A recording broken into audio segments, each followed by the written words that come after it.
മറ്റ് വാർത്തകളിലേക്കാണ്. ഇറാനിൽ ഇസ്രയേൽ ആക്രമണം തുടങ്ങി. ഇറാൻ തലസ്ഥാനമായ ടെഹ്റാനിൽ വിവിധ ഇടങ്ങളിൽ ഇസ്രായേൽ ബോംബാക്രമണം നടത്തി. വാർത്തയുടെ വിശദാംശങ്ങളുമായി ആന്റണി ജിസ് ജോർജ് ചേരുന്നു. ആന്റണി, ഇറാനിൽ ഇസ്രയേൽ ആക്രമണം തുടങ്ങി. ഇറാൻ തലസ്ഥാനമായ ടെഹ്റാനിൽ വിവിധ ഇടങ്ങളിലാണ് ഇസ്രായേലിന്റെ ബോംബാക്രമണം. വിവരങ്ങൾ.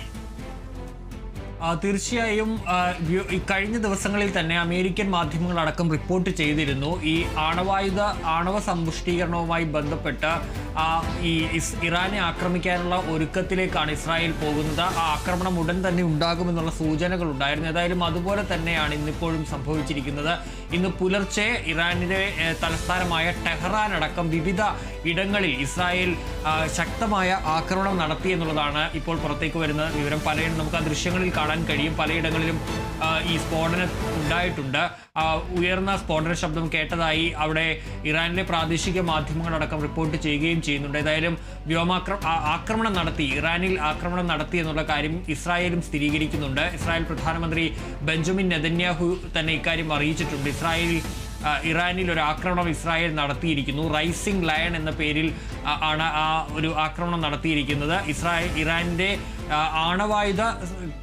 ആണവ കേന്ദ്രങ്ങളെയും അതുപോലെ തന്നെ മിലിറ്ററി സൈനിക കേന്ദ്രങ്ങളെയുമാണ് പ്രധാനമായും ലക്ഷ്യമിട്ടത് എന്നുള്ളതാണ് ഇസ്രായേൽ പറയുന്നത്. അതായത് ഈ ടെഹ്റാനിൽ നിന്ന് ഏതാണ്ട് 225 കിലോമീറ്റർ തെക്ക് മാറിയുള്ള നഡാൻസ് എന്ന് പറയുന്ന സ്ഥലത്തെ നഗരത്തിലെ ഒരു ആണവ സമ്പുഷ്ടീകരണ കേന്ദ്രമാണ് പ്രധാനമായും ആക്രമിച്ചതെന്നാണ് ഇസ്രായേൽ പറയുന്നത്. ഇതിന് പുറമെ ഇസ്രായേൽ മാധ്യമങ്ങൾ റിപ്പോർട്ട് ചെയ്യുന്നത് ഇറാൻ മാധ്യമങ്ങൾ റിപ്പോർട്ട് ചെയ്യുന്ന ഒരു കാര്യം, ഈ നഗരത്തിൽ ടെഹ്റാന്റെ ജനവാസ കേന്ദ്രങ്ങളിലടക്കം ഈ ആക്രമണം ഉണ്ടായിട്ടുണ്ട്. നിരവധി പേർ, സ്ത്രീകളും കുട്ടികളും അടക്കമുള്ളവർ ഈ ആക്രമണത്തിൽ കൊല്ലപ്പെട്ടിട്ടുണ്ട് എന്നുള്ളതാണ് അവിടെ പ്രാദേശിക മാധ്യമങ്ങൾ റിപ്പോർട്ട് ചെയ്യുന്നത്. ഏതായാലും ഒരു ശക്തമായ ആക്രമണം തന്നെയാണ് നടന്നിരിക്കുന്നത്. ഇസ്രായേൽ ഇക്കാര്യത്തിൽ പറഞ്ഞിരിക്കുന്നത് ഏതെങ്കിലും തരത്തിൽ ഇനിയും ഈ ആക്രമണം തുടരേണ്ട സാഹചര്യം തന്നെയാണ് ഉള്ളത്. അത് തുടരുക തന്നെ ചെയ്യുമെന്നാണ് ബെഞ്ചമിൻ നെതന്യാഹു പറയുന്നത്.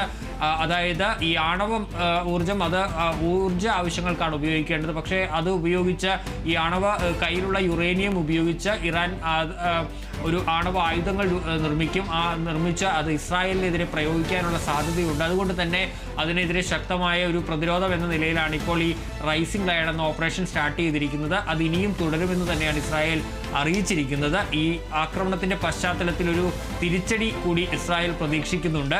ഡ്രോൺ ആക്രമണം അടക്കം ഇറാന്റെ ഭാഗത്തുനിന്ന് ഉണ്ടായേക്കുമെന്നുള്ള ഒരു കാര്യം അവർ പ്രതീക്ഷിക്കുന്ന സാഹചര്യത്തിൽ ഇപ്പോൾ ആഭ്യന്തര അടിയന്തരാവസ്ഥ ഇസ്രായേലിൽ പ്രഖ്യാപിക്കുകയും ചെയ്തിട്ടുണ്ട്. അവിടെ വ്യോമ ഗതാഗതം അടക്കം ഇപ്പോൾ നിർത്തിവെച്ചിരിക്കുന്നു എന്നാണ് മനസ്സിലാക്കാൻ കഴിയുന്നത്. രാവിലെ തന്നെ എല്ലാവർക്കും അവിടെ അലർട്ട് മെസ്സേജ് അടക്കം ഇസ്രായേൽ നൽകുകയും ചെയ്തിട്ടുണ്ട്. ഏതായാലും ആക്രമണം ഇസ്രായേൽ തന്നെ സ്ഥിരീകരിക്കുന്നുണ്ട്. അത് തുടരുക തന്നെ ചെയ്യുമെന്നുള്ള കാര്യം ഇസ്രായേൽ പറയുകയും ചെയ്തിട്ടുണ്ട്. ഏതായാലും ഇറാന്റെ ഭാഗത്തു നിന്നൊരു ഔദ്യോഗിക പ്രതികരണം ഇതുമായി ബന്ധപ്പെട്ട് ഉണ്ടായിട്ടില്ല.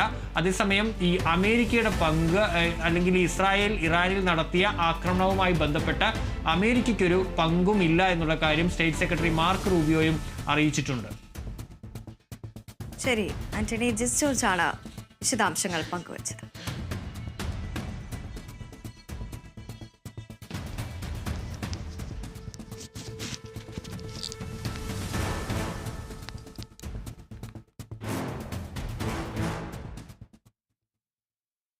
മറ്റ് വാർത്തകളിലേക്കാണ്.